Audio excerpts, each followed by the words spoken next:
श्री शिवाय नमस्तुभ्यं मित्रों, जय महाकाल, हर हर महादेव। तो मित्रों, कैसे हैं आप सब? आशा करते हैं आप सभी लोग बहुत अच्छे होंगे। मित्रों, हम सबको पता है कि आज है 21 अप्रैल और आज है सोमवार, अष्टमी का बहुत ही प्यारा सा दिन।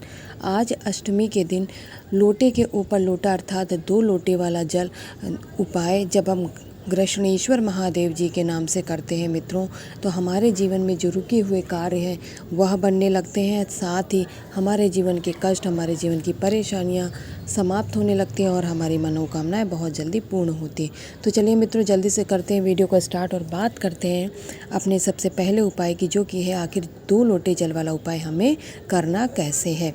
देखिए मित्रों, इसके लिए हमें लेना है सिंपल सा 1 लोटा। पहले तो 1 लोटा जल लेंगे आप, तांबे के 1 लोटे में अपने घर का जल भरेंगे।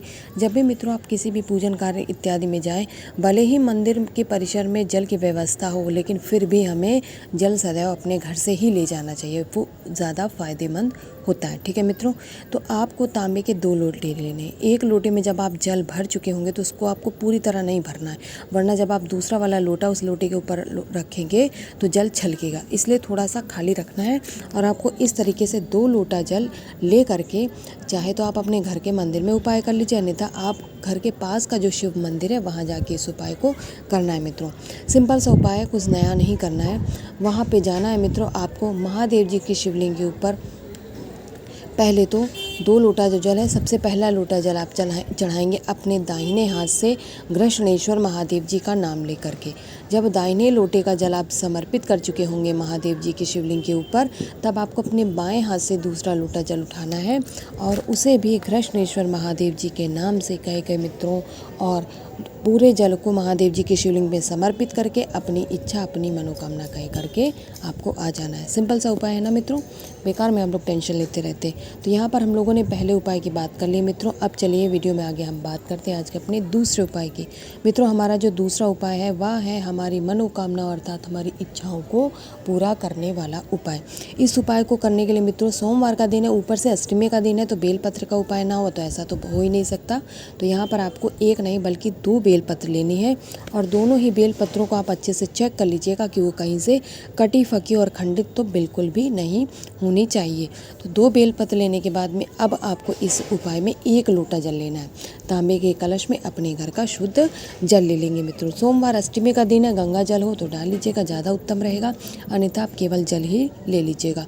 इन दोनों चीज़ों को लेकर के मित्रों फिर आपको वही करना है। महादेव जी के मंदिर जाना चाहें तो आप वहाँ उपाय कर लीजिए, अन्यथा आप अपने घर पे भी कर सकते हैं। महादेव जी के मंदिर में पहुँच के आपको सबसे पहले जो आपने बेलपत्र ली है, तो पहली बेलपत्र आपको माता अशोक सुंदरी के स्थान पे समर्पित करना है मित्रों। और इसी क्रम में आपने जो दूसरी बेलपत्र ली है वह आप महादेव जी यानी कि जलाधारी के ऊपर, महादेव जी के शिवलिंग के ऊपर समर्पित करेंगे। इसके बाद जो मित्रों आपने लोटे का जल लिया, तो इस बार क्रम उल्टा रहेगा। जैसे आपने बेलपत्र चढ़ाया उसी क्रम में जल भी आपको समर्पित करना है। यानी कि सबसे पहले माता अशोक सुंदरी के स्थान पर आपको जल समर्पित करना है चंपेश्वर महादेव जी का नाम से अपनी मनोकामना को कहते हुए, और दूसरे बारे में आप बेलपत्र के ऊपर जो महादेव जी के शिवलिंग के ऊपर चढ़ाई है उस पर आप चंपेश्वर महादेव जी का नाम के अपनी मनोकामना कहते हुए मित्रों जल समर्पित कर देना है आपको। तो यहाँ पर मित्रों हम लोगों ने 2 उपायों की बात कर ली है। अब हम चलते हैं वीडियो में अपने सबसे अंतिम और लास्ट उपाय की बात करेंगे मित्रों, जो कि आप इस सोमवार के अष्टमी के दिन करने वाले हैं। मित्रों, हमारा जो तीसरा उपाय है वह है आपके जीवन के कष्टों को दूर करने का उपाय। कष्ट एक नहीं होते, यानी कि आज आपने उपाय किया, मान लीजिए उस कष्ट का तो निवारण हो गया, लेकिन दूसरा नया कष्ट आ गया तो फिर आपको उपाय तो करना ही पड़ेगा ना मित्रों। तो इसके लिए आपको 1 बेलपत्र लेनी है और साथ ही में आपको गुलाब का फूल नहीं लेना, बल्कि गुलाब की 1 पंखुड़ी लेना है। मात्र 1 पंखुड़ी का ही उपाय है। 1 पंखुड़ी लेने के बाद में फिर मित्रों आपको लेना है अक्षत चावल का दाना। 1 अक्षत चावल का दाना लेना है इस उपाय में, यानी कि 1 बेलपत्र, 1 गुलाब की पंखुड़ी और 1 अक्षत चावल का दाना, 3 चीज़ें आपको लेनी है। इसके साथ ही लेना है मित्रों तांबे के 1 कलश में अपने घर का शुद्ध जल। जैसा कि मैंने पहले बताया, सोमवार अष्टमी का दिन अगर गंगा जल मिल जाता है तो अति उत्तम है, यानी सोने पे सुहागा है।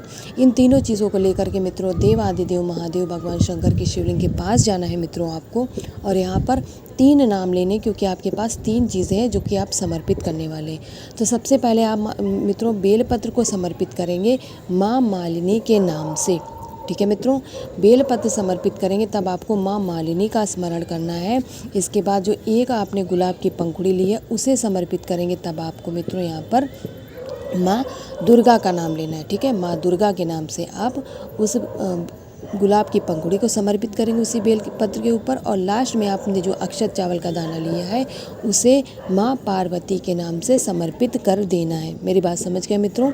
बेल पत्र का समर्पण होगा माँ मालिनी के नाम से, गुलाब की पंखुड़ी का समर्पण होगा मित्रों माँ दुर्गा के नाम से, और लास्ट में अक्षत चावल का दाना समर्पित करेंगे माँ पार्वती के नाम से। इसके बाद अपने जीवन के कष्टों को दूर करने का अनुनय विनय निवेदन करने के बाद में 1 लोटा जो जल लिया मित्रों उसको आप श्री शिवाय नमस्तुभ्यम मंत्र का जाप करते हुए इसी अक्षत चावल के दाने के ऊपर समर्पित कर देना मित्रों, और महादेव जी का आशीर्वाद आप लोगों को लेना है। ठीक है मित्रों, तो यहाँ पर हम लोगों ने सोमवार की अष्टमी के दिन यानी बैसाख की जो सोमवार की अष्टमी है, आप यहाँ पे हम लोगों ने 3 उपायों की बात की है और मैं आशा करती हूँ आप लोग समझ गए होंगे। अगर नहीं समझ आया तो कमेंट सेक्शन में कमेंट करके मित्रों आप लोग पूछ सकते हैं। महादेव जी का आशीर्वाद ऐसे ही बना रहे।